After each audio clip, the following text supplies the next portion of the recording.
So I want to do something different as I've been gone for quite some time and learned quite a few things in that time and gotten over being sick again. God, that was horrible.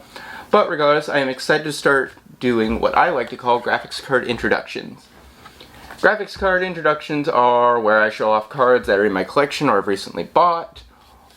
And my goal with this is to show off every card in existence I can get my hands on.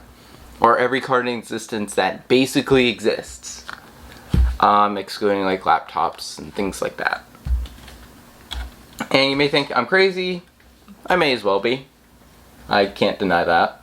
But I'm really excited for this series. And I'm going to take graphics cards like this one and show you the stats somewhere around here. Somewhere on screen, and what you should honestly do with a card like this. Or like whatever I'm holding typically. And what its practical use in the real world may be in this day and age. Hey guys, it's me. I just wanted to put this little bit in here. I decided to try and do some B-roll after making the video, and I just wanted to get your guys' opinion on it. Thought I might as well just slip it in here really quick. Again, I appreciate everything, and have a great day.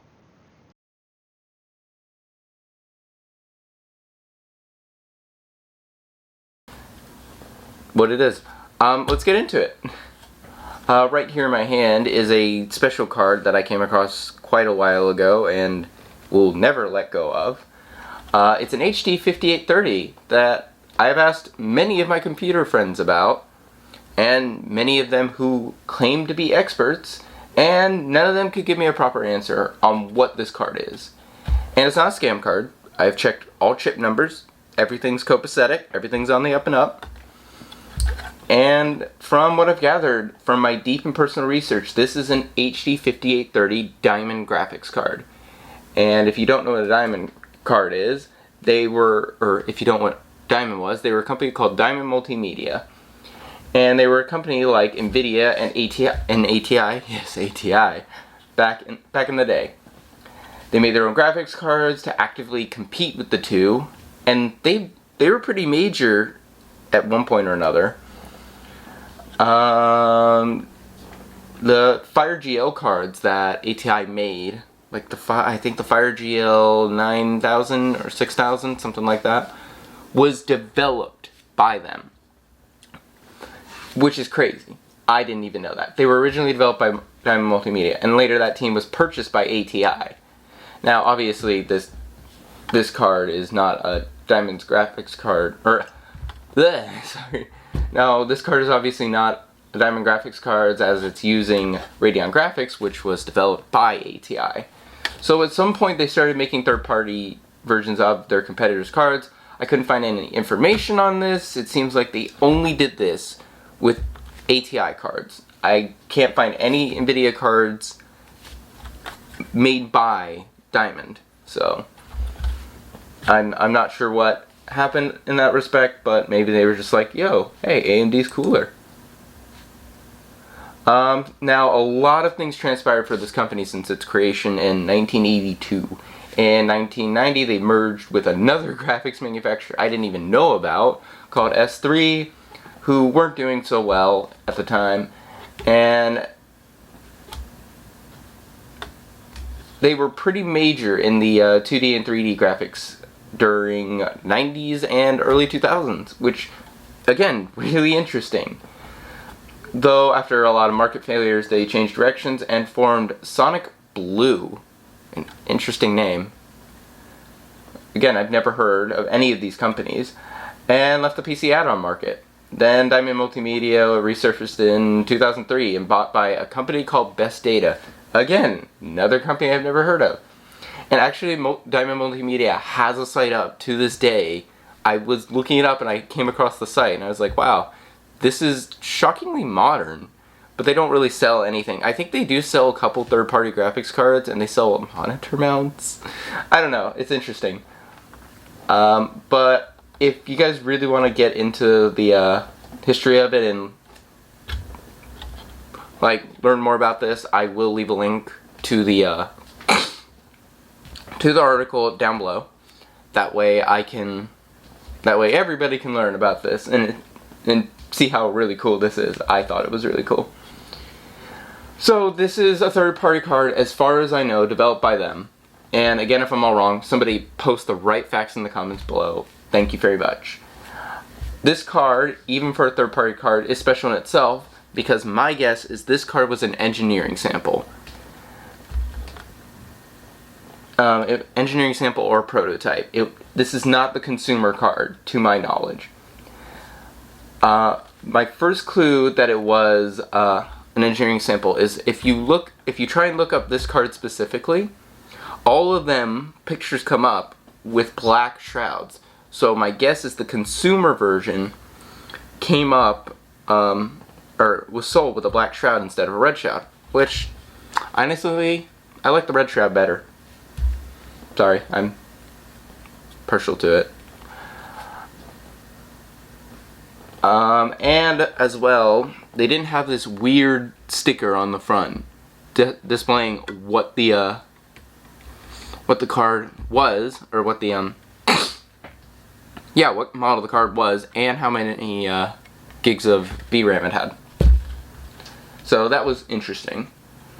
And I'd really love to get a hold of one of the consumer cards of this so I could compare the two someday, because there are stuff in here that's really sketchy. Like, that copper heatsink is a little weird looking to me. Also, this, yeah, it's interesting. So, there's one issue about this card, and you may have just noticed it. Because it was an engineering sample and not meant to be a consumer product, it's seen some pretty rough days. I'm taking great care of the card now. I'm giving it a nice little retirement home. You can't really use it, unfortunately. Maybe someday. Maybe someday, but right now you can't. And I can't even test the card. It's missing a heat pipe right here. And I hope to fix that myself someday, but until then, it gets way too hot to do proper testing.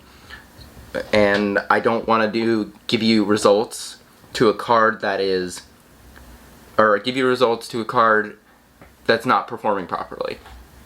So, I do have a couple ideas of what an HD 5830 will entail, so I can give you an idea of what performance you'll get and where you can go with it and what you can do with it. Now let's talk about the card. This is going to be a long one. Hold on to your hats. Now this HD 5830 is based on the TerraScale 2 architecture, which I believe was a decent step up, was quite a step up from the original TerraScale architecture. I've been stumbling over my words a lot. It supported a max of 256 or 2560 by 1600 resolution, though, like, don't freak out and be like, oh no, I can't run 1080p at least. No, pretty much any card from way back when you can run on a different resolution. It's just it's not supported widely for that resolution, so be aware of that. And it allowed multi-monitor support, which, to be honest, in that day and age, in, what was it, 2010? Yeah, it was 2010 when these cards came out. That was probably a must, at least for gaming and workstation, because I use my second monitor constantly. The one in the background right there. I use those constantly. Where was it? And again, always nice to have two monitors.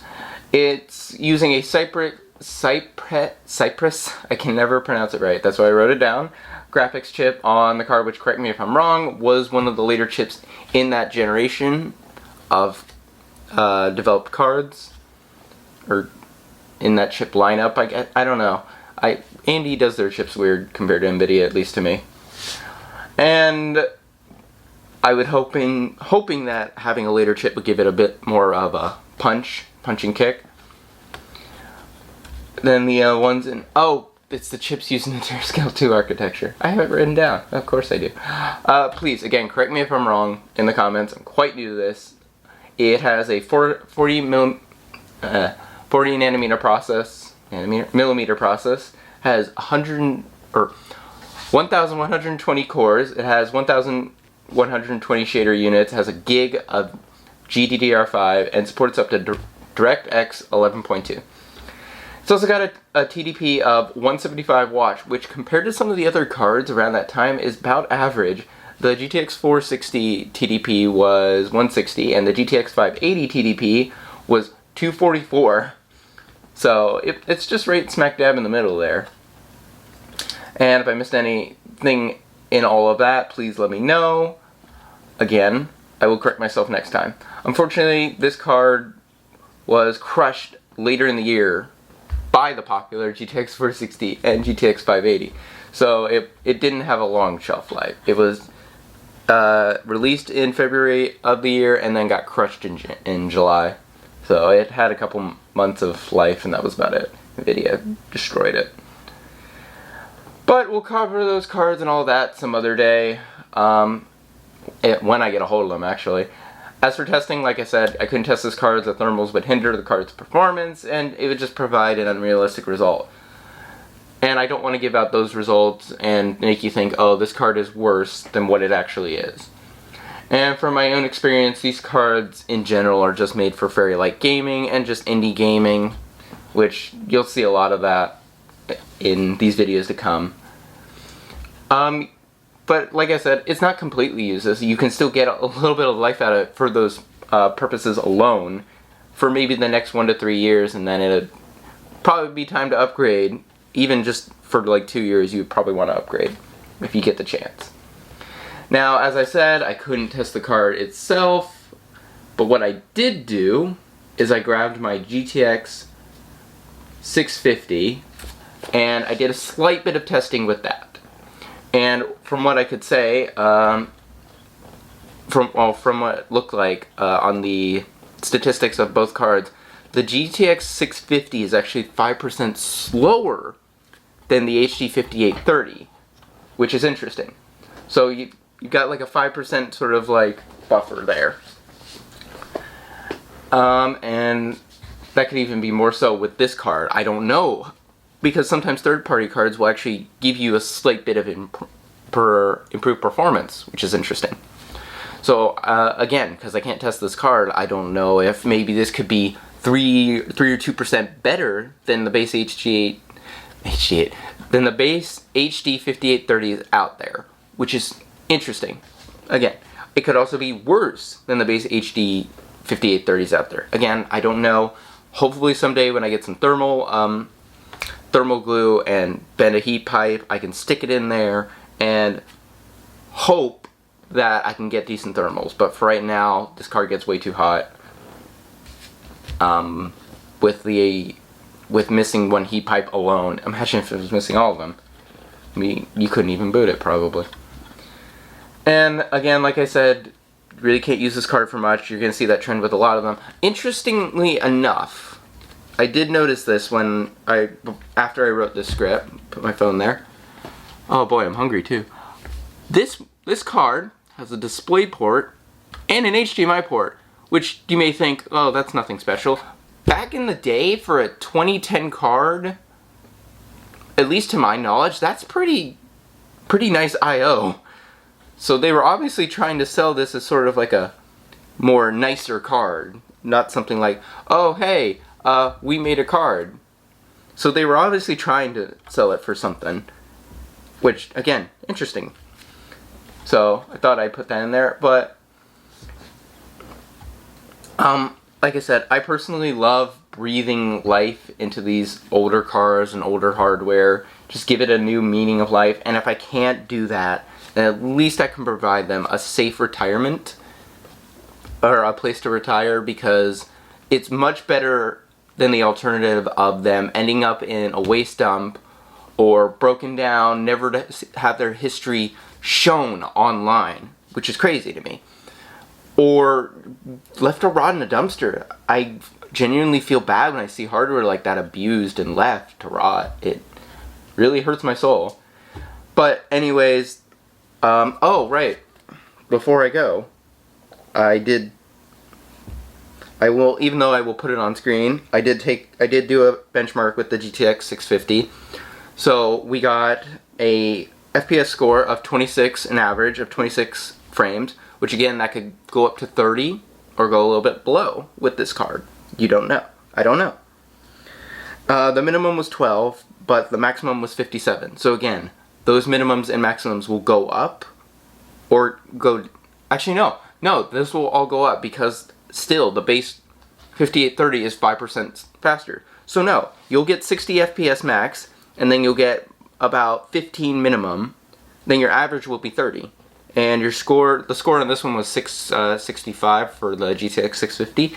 That will probably go up to 680. So it's not a bad card by any means, and that was with low 1080p on Unigine Heaven, which Unigine Heaven isn't the worst benchmarking in my opinion. So it's not a bad card by any means. But anyways, I want to thank you guys for joining me in this journey this card took me. I did not expect it to take me so deep down a rabbit hole that I learned so much from this one card alone, and it's been fascinating and crazy the entire way for me. I can't wait to do more about more card introductions in the future. There are more Diamond Graphics cards out there, and I've seen them, but they're just so expensive I can't go for them currently. But I hope to bring another one to the table eventually, because that would be absolutely epic. Don't forget to like, favorite, comment, subscribe, ding dong the notification bell if you want to keep posted for future videos, yada yada yada. And interestingly enough, I have a Twitter now, and I will leave a link down below if you want to follow it. I will start to try and post on it regularly and post pictures of cards.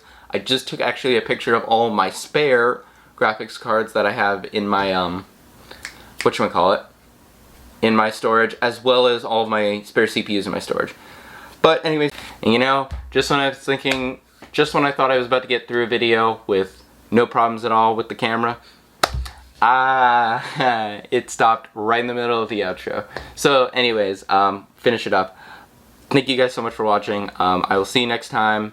I hope to actually have a better camera next time too, because I've been looking at this one on Amazon and it's 4K, double the megapixels of this camera, so hopefully sharper picture. I will not be uploading in 4K. My internet is not made for that. It will still be 1080p, but it'll be a much sharper picture in my opinion. So hopefully next time you'll see me in a better quality. I know the videos aren't the most amazing quality ever. I try to make them better with the softbox light and trying to keep the camera nice and close and centered and still. So anyways, again, thank you guys so much, and I will see you next time.